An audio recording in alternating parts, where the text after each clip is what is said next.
ওই ভাঙা মন্দিরে এত উকি ঝুঁকির কি আছে কে জানে বাবা। আর লুকিয়ে লুকিয়ে যাবেই বা কেন? তোর কি ব্যাপার বলতো? কেন, কি করলাম আবার আমি?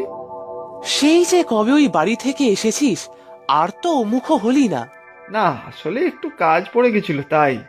বুঝি ভাই বুঝি, আগেই বলেছিলাম ওই পুরনো বাড়ি নিয়ে এত মাতামাতি করিস না। ওই প্রথম প্রথম ভালো লাগে, তারপর ওই সব ইন্টারেস্ট চলে যায়।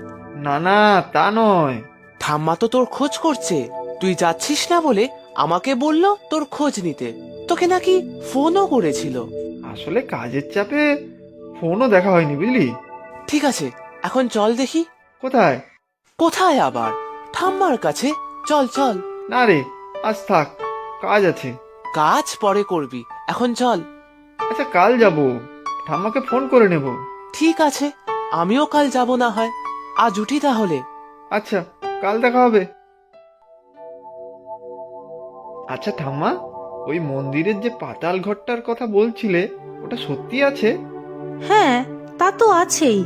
ছোটবেলায় এক দুবার গিয়েছিলাম বাবার সাথে, তারপর থেকে এত বছরে ও দরজা আর খোলাই হয়নি। আচ্ছা, মন্দিরে এই এত বছরে কেউ যায়নি কেন? কে আর যাবে, ইঁদুর বাদুরের বাসা হয়ে আছে যে। আর ওই মন্দিরের একটা অভিশাপ আছে। অভিশাপ? কই, এরকম কিছু তো শুনিনি আগে। বাবাও তো কিছু বলেনি। তোর বাবা তো এসব জানেই না কিছু। এসব বহু আগেকার ঘটনা, আমিও তো সেই কোন ছোটবেলায় শুনেছি। তাহলে এতদিন বলনি কেন? বয়স হয়েছে, এত কথা কি আর মনে থাকে রে? কিসের অভিশাপ ঠাম্মা? হ্যাঁ ঠাম্মা, বলো দেখি, বেশ ইন্টারেস্টিং লাগছে। আমাদের কুলদেবতার মন্দির বড় জাগ্রত, বুঝলি। ওই বিগ্রহের পিছনে একটা দরজা আছে, তাই দিয়ে নিচে নাকি ওই পাতাল ঘরে যাওয়া যায়। পাতাল ঘর? হ্যাঁ রে, তবে ওই পাতাল ঘরে কি আছে সেটা জানি না। রদ্দি কাগজপত্র ছাড়া আর কিছু নেই হয়তো। কিন্তু অভিশাপটা কিসের? অনেকেই ভাবতো ওই পাতাল ঘরে নাকি হিরে জহরত আছে, তাই কেউ যদি লোভের বশবর্তী হয়ে ওই মন্দিরে প্রবেশ করে তাহলে নাকি মন্দিরের ঘন্টা বেজে ওঠে, আর এক অভিশাপ তাড়া করে বেড়ায়।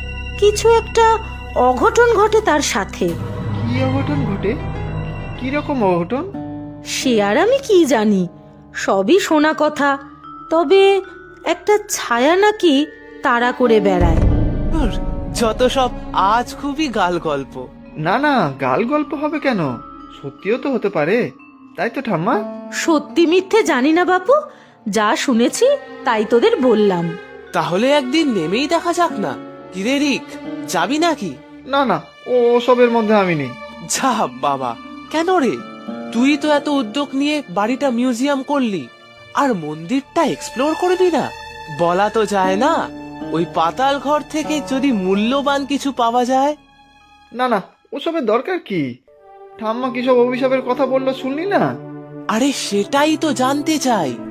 এসব অভিশাপের গাল গল্প বানানো হতো কোনো মূল্যবান জিনিস লুকিয়ে রাখতে। আমি তো মন্দিরটা ভাবছি এবার ভালোভাবে এক্সপ্লোর করব।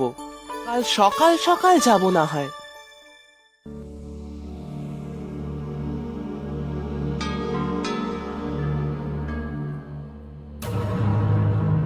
কে? কে?